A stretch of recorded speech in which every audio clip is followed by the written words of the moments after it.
Bonjour, bienvenue, nouvelle semaine du Sguardo qui s'annonce en compagnie de José Santoni. Bonjour. Bonjour. Secrétaire général de la Fédération BTP de Corse du Sud. Tout à fait. Donc on va parcourir l'actualité de ces derniers jours et de ces dernières semaines en votre compagnie et on va parler d'un dossier important pour la Corse, le fameux dossier SNCM. Alors avec tous les dernières pérégrinations de la compagnie, que ce soit devant le tribunal administratif, que ce soit la lettre adressée par Pojagobi aux administrateurs judiciaires, Pojagobi qui signifie à ces mêmes administrateurs que l'ADSP, l'enveloppe de continuité territoriale, ne serait plus attribuée à la compagnie, mise en cause bien évidemment les dettes de la compagnie auprès de la collectivité territoriale, dettes réclamées par les instances européennes.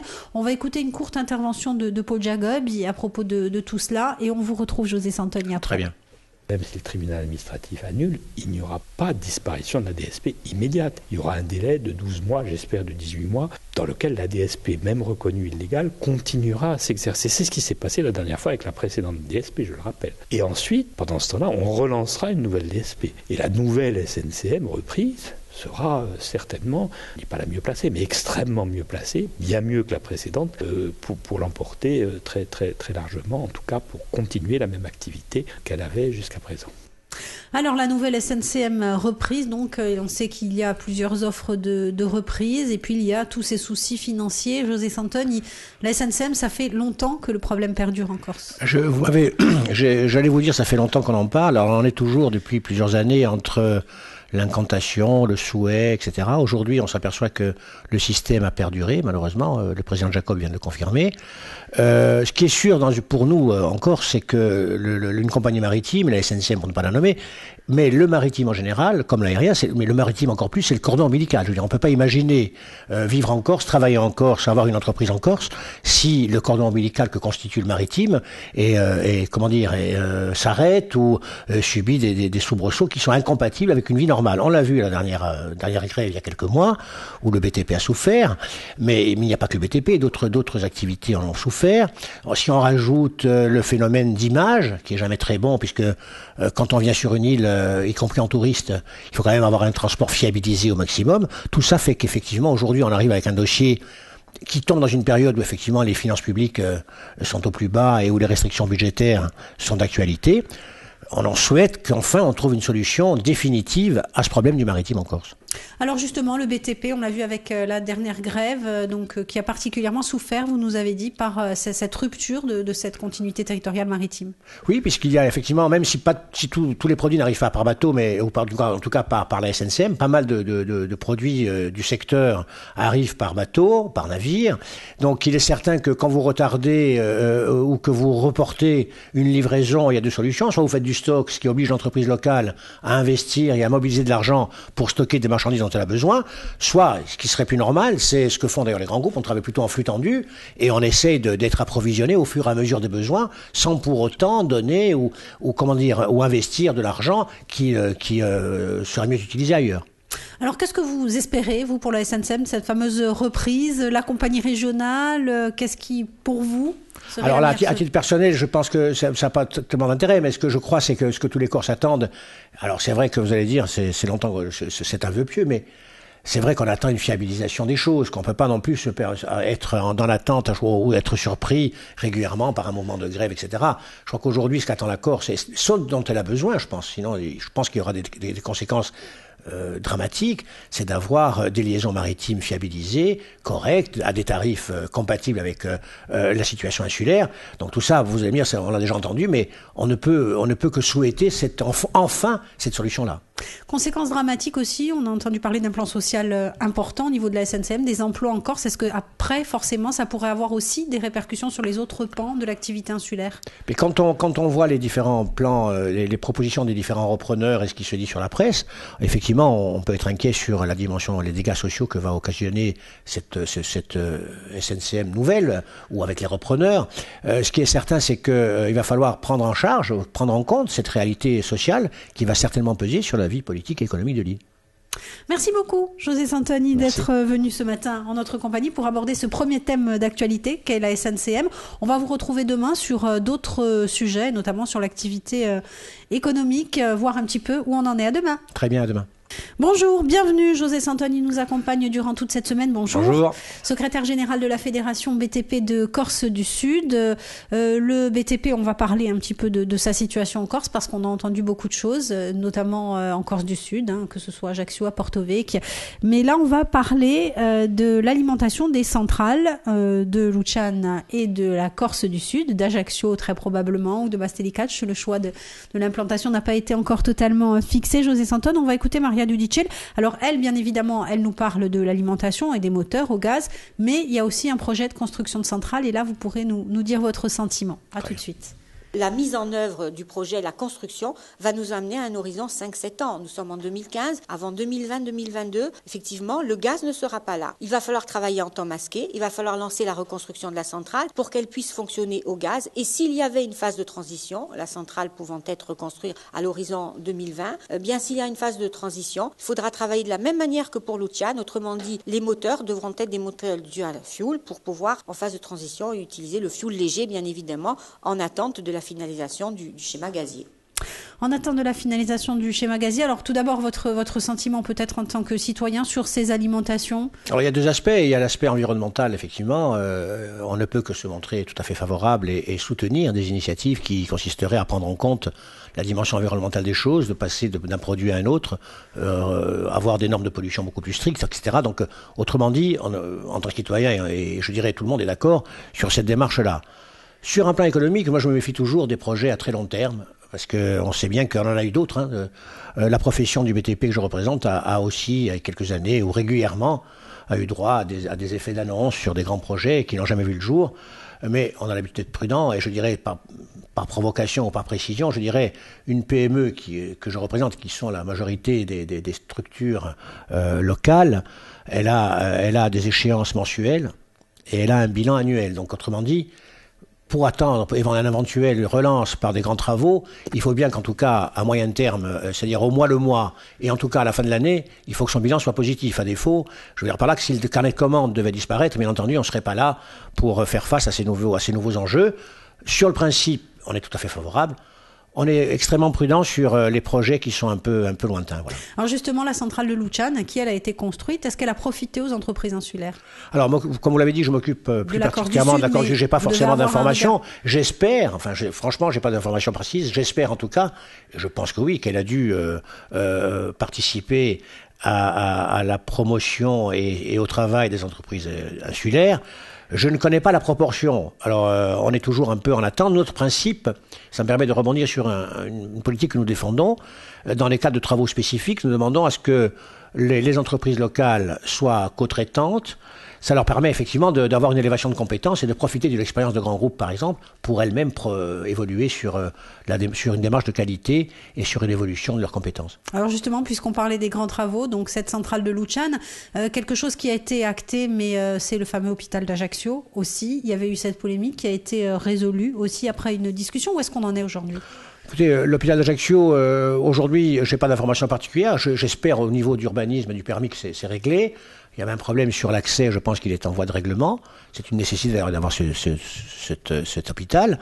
Sur le principe, je pense qu'il y aura, d'après ce que je sais, une répartition et des travaux qui seront donnés aux entreprises locales à hauteur de peut-être de 20 à 30 millions d'euros, on ne sait pas trop, ça évolue, mais en tout cas j'espère que les entreprises locales pourront travailler dans des conditions normales et correctes sur cet énorme chantier que représente l'hôpital d'Ajaccio. Mais justement, puisqu'on parlait des délais, est-ce qu'aujourd'hui ces délais ne sont pas préjudiciables aux entreprises locales ? Écoutez, je crois que là, aujourd'hui, ce chantier a l'air de continuer, donc je pense qu'on devrait, courant 2015, début 2016, voir les premiers appels d'offres aux entreprises locales de donner. Il est certain que si on pourra pas attendre plus loin dans la situation économique actuelle, dont vous savez que la crise est profonde et que les entreprises locales souffrent énormément, il est certain qu'on peut pas se passer d'un projet de ce type. Est-ce que la crise est aussi virulente qu'on l'entend ? Mais je crois qu'elle arrive, aujourd'hui elle arrive de manière plus frontale, plus dure. Jusqu'à fin 2014, on était en crise, mais on arrivait à gérer à peu près. Aujourd'hui, les carnets de commandes sont au plus bas, les marges des entreprises ont diminué de manière très forte. Et ce qui est à craindre, c'est que la crise ne s'installe courant 2015. La faute à quoi ou à qui ? On a l'habitude de dire que la crise arrive toujours plus lentement chez nous qu'ailleurs. Je crois que malheureusement, on subit en Corse comme ailleurs la crise nationale, la crise monétaire, les restrictions budgétaires sur l'impact et son impact sur les finances des collectivités locales. Tout ceci fait qu'aujourd'hui, la Corse est rentrée de plein pied dans une crise qu'elle n'avait pas évitée, mais qu'elle avait su gérer jusqu'à présent. Donc je pense que nos entreprises vont connaître, j'espère me tromper, il est à craindre que les entreprises ne connaissent une situation plus difficile courant 2015. Est-ce qu'il y a des situations plus difficiles selon les micro-régions? On peut penser notamment à la mobilisation Porto Vecchiese. Alors justement, j'allais y venir, c'est-à-dire qu'en fait, en plus de la crise, je dirais, nationale et internationale, on y rajoute nos propres difficultés avec des annulations en cascade de trop nombreux PLU, ce qui pose problème d'ailleurs, des problèmes majeurs, particulièrement dans l'extrême sud, mais y compris sur d'autres communes. Il y a des incertitudes avec la mise en place du PADUC, tout ça complexifie. Mais si on s'arrête déjà au problème des PLU, il est certain qu'on rajoute une crise à une crise. Et aujourd'hui, malgré les efforts des services de l'État qui ont essayé de sortir le maximum de permis dans la mesure de la réglementation, bien entendu, mais il y a eu une mobilisation de l'ensemble de nos partenaires, y compris bien sûr la Fédération. Il est certain que l'annulation des PLU n'est pas de nature à nous rassurer pour l'avenir. Merci beaucoup José Santoni. J'en prie. À demain. À demain. Bonjour et bienvenue José Santoni, bonjour. Bonjour. Secrétaire général de la Fédération BTP de Corse du Sud, vous nous accompagnez durant toute cette semaine pour nos rendez-vous de Sguard ou pour parcourir l'actualité en notre compagnie. On va écouter Alex Vinciguer pour la CADEC de Corse, la Caisse de développement économique de la Corse, qui peut-être est un partenaire de l'activité que vous défendez. Le BTP, Alex Vinciguer, qui va nous parler du partenariat public-privé et qui va aussi lever quelques inquiétudes. Alors la Banque de France elle avait livré une analyse très très pessimiste. Alex Vinciguer, elle a tempéré un peu, notamment avec l'apport de fonds de la CADEC aux entreprises insulaires. Très bien. Ce qui est à peu près certain pour nous, c'est qu'on ne pouvait pas rester sur le modèle public. Vous l'avez dit, aujourd'hui, on a une baisse massive des dotations publiques dédiées à l'accompagnement des entreprises, qu'elles soient d'ailleurs européennes avec une baisse du FEDER, nationale avec un désengagement de l'État ou même régionale avec une réduction très forte des dotations de la collectivité. Il nous fallait donc trouver une alternative pour pouvoir continuer à faire notre métier de développeur. Métier de développeur, baisse des dotations publiques aussi. José Santoni, on parlait hier de la crise, c'est un élément supplémentaire.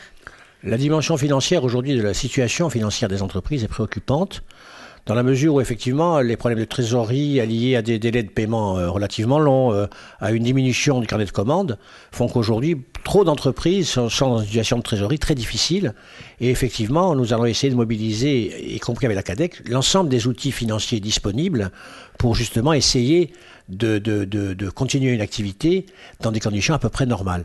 Sachant que chacun sait que l'argent étant le nerf de la guerre, une entreprise a besoin de fonds propres, a besoin de fonds pour investir, a besoin d'être soutenue. Donc nous allons particulièrement justement en 2015 mobiliser nos partenaires pour arriver à assainir une situation difficile.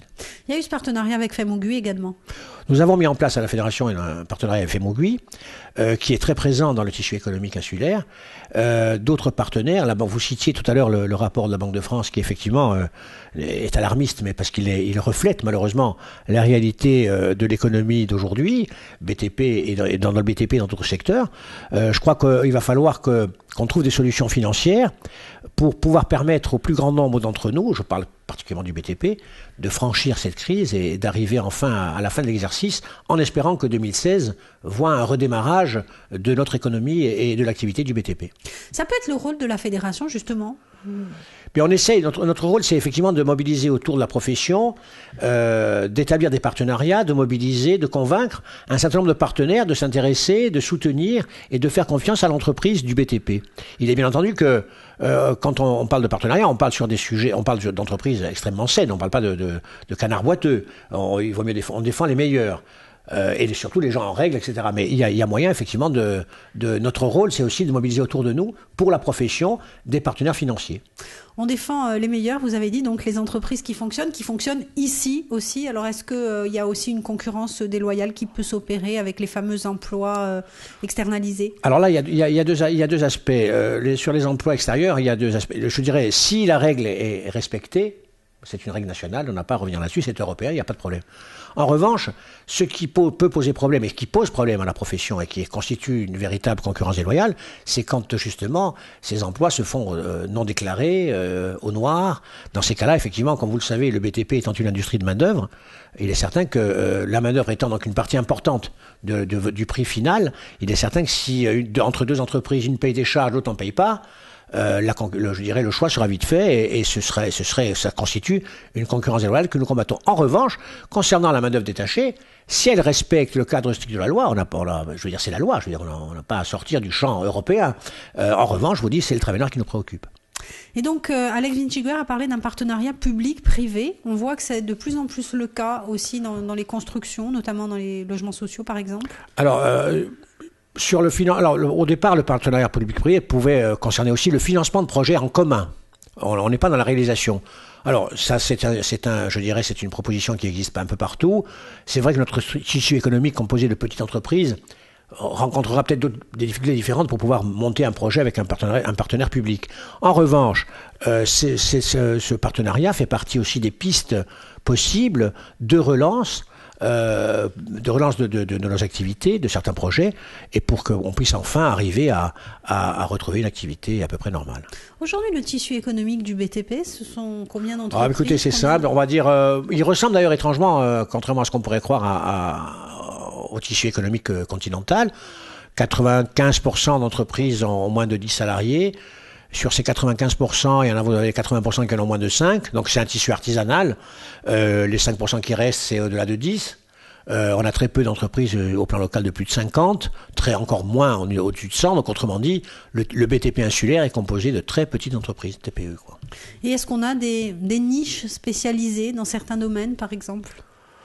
Je pense qu'on peut avoir des niches sur certains travaux très spécifiques qui toucheraient un peu à certains travaux d'art, etc. Mais ça reste vraiment très marginal, quoi.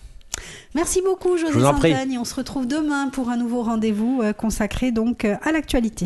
Bonjour, Radio Alta Freguenza qui vous propose de parcourir l'actualité en compagnie de son invité durant toute cette semaine. C'est José Santagne. Bonjour, secrétaire général de la Fédération BTP de Corse du Sud. On va revenir sur une élection qui s'est passée il y a quelques temps. C'était une élection à la tête de la CAPA, la communauté d'agglomération du pays ajaccien. Jean-Jacques Ferrara a été porté à la tête donc de cette communauté d'agglomération, Jean-Jacques Ferrara qui a dit vouloir relever plusieurs défis, dont celui du développement économique, et c'est important. On écoute Jean-Jacques Ferrara et on vous retrouve après. Très bien. Nous avons des tâches d'ampleur avec les délégations de services publics qui vont prendre fin pour certaines à la fin de l'année, pour d'autres dans les 2 années à venir. En matière de développement économique, il y a quand même beaucoup de travail à accomplir puisque ça n'a pas été une mission prioritaire jusqu'à présent de la communauté d'agglomération. D'autre part, le traitement des déchets, c'est un dossier dont je me suis occupé quelques mois. J'y suis particulièrement sensible dans la mesure où il y a de gros efforts à faire visant à améliorer les retombées environnementales et surtout l'impact fiscal sur les foyers ajacciens. Jean-Jacques Ferrara, donc porté à la tête de la communauté d'agglomération du pays ajaccien. José Santagne, la CAPA, qui va redémarrer son activité économique. On l'entend, ça a été un manque à gagner aussi important pour les entreprises insulaires, puisqu'on a entendu dire que pas mal de marchés avaient été bloqués. Oui, d'autant plus que nous avions déjà établi des premiers contacts avant l'annulation des élections avec les responsables de la CAPA. Qui représente CAPA, qui représente un donneur d'ordre important dans le pays ajaccien. Donc nous sommes très satisfaits je dirais de la volonté du président de la CAPA de redémarrer une activité économique, et je pense que les besoins sont importants. Donc c'est une structure avec qui nous travaillons en confiance. Donc je pense que nous serons amenés à rencontrer le président Ferrara rapidement pour voir avec lui quels sont les projets, sur quel calendrier, dans quel secteur nous pourrons nous mobiliser ensemble pour justement alimenter notre carnet de commandes. Justement, un donneur d'ordre dans quel domaine ? Quels domaines peuvent être concernés ? Je pense le président a parlé de traitement des déchets, c'est important, même si effectivement c'est très sensible chez nous, puisque on veut bien les traiter, mais toujours chez l'autre, jamais chez soi. Bon, c'est un peu compliqué. En revanche, je pense qu'en termes d'infrastructures routières, certainement aussi de problèmes d'énergie. Enfin, il y a toute de transport en commun. Enfin, il y a certainement des activités collectives à développer. Pour améliorer les liens entre les différentes communes de la CAPA, dans lequel le BTP devrait naturellement trouver sa place, quoi. On parle beaucoup de rénovation. Alors, là, on sort de la CAPA stricto sensu. La réhabilitation énergétique, la rénovation énergétique des bâtiments fait partie des pistes probables et certaines de développement du secteur. L'inconvénient, c'est que ça coûte un peu cher. Donc, on espère là aussi que, vis-à-vis des particuliers surtout, les banques se mobiliseront pour permettre à ces propriétaires de réhabiliter sur un plan énergétique leur logement. C'est une des pistes de développement du secteur pour les années à venir. Et puis, donc, d'autres pistes de développement aussi, quelles sont-elles? Est-ce que vous y avez réfléchi au sein de la fédération? Bien, tout ce qui tourne autour de l'isolation et de la réhabilitation énergétique fait partie des grandes pistes du secteur pour demain.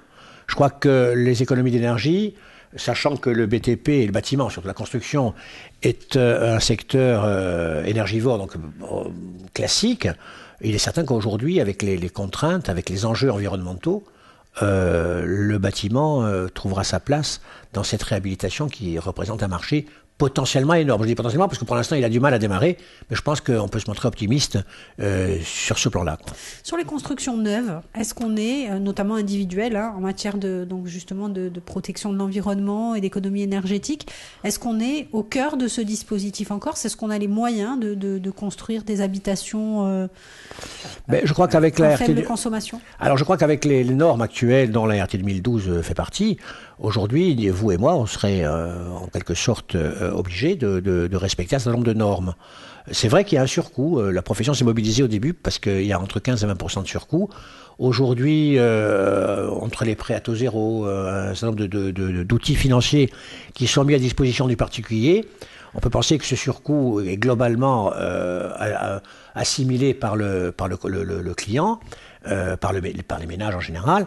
Donc oui, je pense que la situation globale du secteur de la construction individuelle répond entièrement aux normes du secteur, quoi. Retour sur la commande publique, la CAPA, vous nous avez dit, est un bon donneur d'ordre pour la profession. Est-ce qu'il en est de même pour d'autres collectivités? On vous avait vu mobiliser face au Conseil général. Alors justement, c'est un partenaire qui était aussi très bon, puisqu'on le signale depuis plusieurs années. Le Conseil général de Corse du Sud investit d'abord à une situation financière extrêmement saine. Il investit maintenant depuis plusieurs années entre 30 et 35 millions de crédits de paiement, donc vraiment payés aux entreprises. Et régulièrement, vous nous avez vu donner des satisfaits, parce que quand un donneur d'ordre mérite que d'être relevé, et particulièrement dans ce cas-là, nous sommes tout à fait satisfaits de sa politique, quoi. C'est pas forcément le cas de tout le monde. Et la collectivité territoriale? C'est un peu plus compliqué. Donc, pourquoi? Je sais pas, c'est peut-être des problèmes de stratégie, de financement. Le Conseil général, par exemple, a une situation financière extrêmement saine. Je ne connais pas la situation financière de la CTC, mais manifestement, on n'est plus dans le même niveau. Je veux dire, en ce qui concerne la Corse du Sud, je suis obligé de dire, et je le dis bien volontiers d'ailleurs, que heureusement que nous avons le Conseil général, quoi, pour en ce qui concerne la Corse du Sud, voilà, est-ce qu'il y a toujours cette ambivalence entre la Haute-Corse et la Corse du Sud du côté de la collectivité au niveau des fonds investis? Alors, c'est un débat, je veux dire, on entend en parler. J'ai pas affiné l'analyse. Ce qui est sûr, c'est qu'aujourd'hui, alors c'est peut-être ma réponse peut vous paraître un peu ambiguë, mais enfin, elle n'est pas du tout. Je vous reprécise que seul le Conseil général de Corse du Sud permet aux entreprises publiques de fonctionner normalement, ou à peu près seul. On peut regretter que le niveau moyen d'investissement de la CTC en Corse du Sud ne soit pas aussi élevé, quoi. Voilà, la réponse est claire. Voilà. Merci beaucoup, José Santoni. On se retrouve demain. Au revoir. Bonjour et bienvenue. Dernier rendez-vous de la semaine en compagnie de notre invité José Santoni. Bonjour. Bonjour. Secrétaire général de la Fédération BTP de Corse du Sud. On va parler formation aujourd'hui. On va partir du côté du Salon de l'Agriculture de Paris où l'AFPA était présente, donc avec notamment son restaurant d'application et ses élèves. On va parler donc de cette formation très utile, va nous dire Monsieur Cipriani pour l'AFPA de Corse. Du côté des serveurs, par exemple, on n'a pas beaucoup de demandeurs d'emploi cette année. Et donc là, on en a un qui est revenu en plus et qui était déjà stagiaire l'an dernier. Et en fait, il trouve immédiatement du travail. Alors c'est compliqué en termes de stabilité, on a de la forte saisonnalité. Mais par contre, les stagiaires qui viennent chez nous en formation trouvent du travail immédiatement. Et il y a beaucoup de besoins sur la région Corse chaque année, en particulier avec la saison. Et c'est au moment de la saison qu'on arrive à faire le lien avec une entreprise. Alors après, il faut que ça marche bien, il faut que ça fonctionne avec l'employeur, il faut que le salarié travaille bien. Enfin, la formation est bonne et le boulot est là. La formation est bonne et le boulot est là. C'est un peu moins le cas pour la Fédération BTP avec le boulot, mais en tout cas, la formation, ça a été un de vos fers de lance aussi. Alors, nous, on va distinguer pour la compréhension deux choses. Je parlerai pas de la formation des demandeurs d'emploi, je parlerai de la formation des salariés d'entreprise ou de l'apprentissage. On a plusieurs partenaires historiques qui fonctionnent bien, la Chambre des métiers de la Corse du Sud, le lycée professionnel Jules Antonini, l'université avec qui on a mis en place des formations de licence pro dans le bâtiment et le génie civil. On a Polytech aussi, l'école d'ingénieur avec qui on travaille. Tout ça pour vous dire qu'on a un panel de partenaires, l'AFPA bien entendu, qui forment nos salariés. Pour vous donner une idée, les gens ont du mal n'ont pas ce chiffre-là, mais je vous le donne aujourd'hui. Sur la profession en Corse aujourd'hui, qui comporte à peu près 12 000 salariés, il se forme bon an mal an 1800 salariés, ce qui est pas mal. Alors, quand je parle de formation, ça peut aller de la simple adaptation d'une journée à une formation plus longue. Mais dans la moulinette de la formation, passe 1800 salariés pour un investissement global, salaire compris, de plus de 2 millions d'euros. Donc, on a toujours l'image d'un secteur qui pourrait pas être très dynamique là-dessus. Or, en fait, il se mobilise et il bouge pas mal. Donc, la formation, bien entendu, notre souhait, et parfois on n'y arrive pas, mais c'est toujours d'arriver à l'adéquation entre l'offre de formation, alors je reviens à la formation initiale au extérieur, et les métiers que nous proposons. C'est un peu compliqué, particulièrement en situation de crise, puisque aujourd'hui, malheureusement, les offres d'emploi se font de plus en plus rares. Mais globalement, l'outil de formation en Corse est tout à fait adapté aux besoins des entreprises locales, sauf cas d'espèce. Il paraît que c'est un métier qui se féminise beaucoup, le BTP. Alors, il se féminise. Nous avons mené, nous, à la Fédération et au plan national, et nous avons repris ici les mêmes thèmes. Nous avons essayé de mobiliser, de féminiser le secteur. Alors, bien entendu, classiquement, il est féminin, si j'ose dire, dans la structure, dans la gestion de l'entreprise, c'est assez classique. Nous avons essayé de développer la féminisation sur le chantier. On arrive à peu près à 10%, c'est pas énorme, hein. Mais bon, maintenant, il est moins rare, il n'est pas exceptionnel de voir une femme sur un chantier, particulièrement dans les métiers de finition. Ça correspond à la fois à la mentalité et puis au degré à la qualité même de ce que peut représenter une femme. Je ne vais pas faire de machisme, hein. Mais on commence à avoir les prémices d'une féminisation, même si on est loin, on est très loin du compte encore, quoi. Au niveau des jeunes, est-ce qu'ils sont attirés par les professions du BTP, même si vous nous avez dit qu'on est plus à la débauche qu'à l'embauche aujourd'hui? Alors là aussi, nous avons mené depuis plusieurs années, et nous menons encore une campagne d'amélioration et de promotion de l'image des métiers, des carrières et du secteur en général, qui, il faut bien le dire, ne connaît pas auprès des jeunes une image extrêmement positive. On va exploiter les métiers qui tournent autour de l'environnement, on en parlait tout à l'heure, parce que effectivement il y a un côté intéressant. Je crois que l'intérêt, c'est surtout qu'on peut faire des bons jobs et on peut faire une belle carrière dans le BTP si on a les moyens, si on a la motivation, bien entendu. Pas pour tout le monde, mais c'est un secteur qui peut offrir à un jeune qui en a la volonté et qui a la compétence à terme, qui peut offrir une vie professionnelle intéressante. Alors justement, José Santoni, on va terminer sur cette palette des métiers du BTP. Écoutez, on dit en gros qu'il y a une trentaine de métiers. Pour faire une maison, il y a 30 intervenants différents. Puisque je vous dis, ça va du gros œuvre classique, c'est le maçon, au métier de finition, au corps d'état technique que sont l'électricité, la plomberie, on termine avec la peinture, les carrelages, etc. J'en oublie certainement. Ça veut dire qu'il y a un panel de métiers qui devrait permettre au plus grand nombre de trouver sa voie. C'est un secteur qui, de toute manière, malgré les crises, sera toujours présent, puisqu'il faudrait bien qu'on loge les gens et qu'on continue à bâtir des bâtiments publics, des lycées, des collèges ou des hôpitaux. Donc ça veut dire que c'est un secteur qui mérite qu'on s'y intéresse, parce qu'il y a certainement de bons jobs à faire. Merci beaucoup. Merci à vous. Santoni, d'avoir passé cette semaine dans notre compagnie, une émission que vous retrouvez en podcast audio et vidéo sur le www.alta-frequenza.com, et puis on suivra les grands dossiers du BTP. Avec plaisir. En début de semaine de cette centrale, de l'hôpital, etc. Vous viendrez nous dire un petit peu où tout cela en est. À bientôt. Avec plaisir. Au revoir.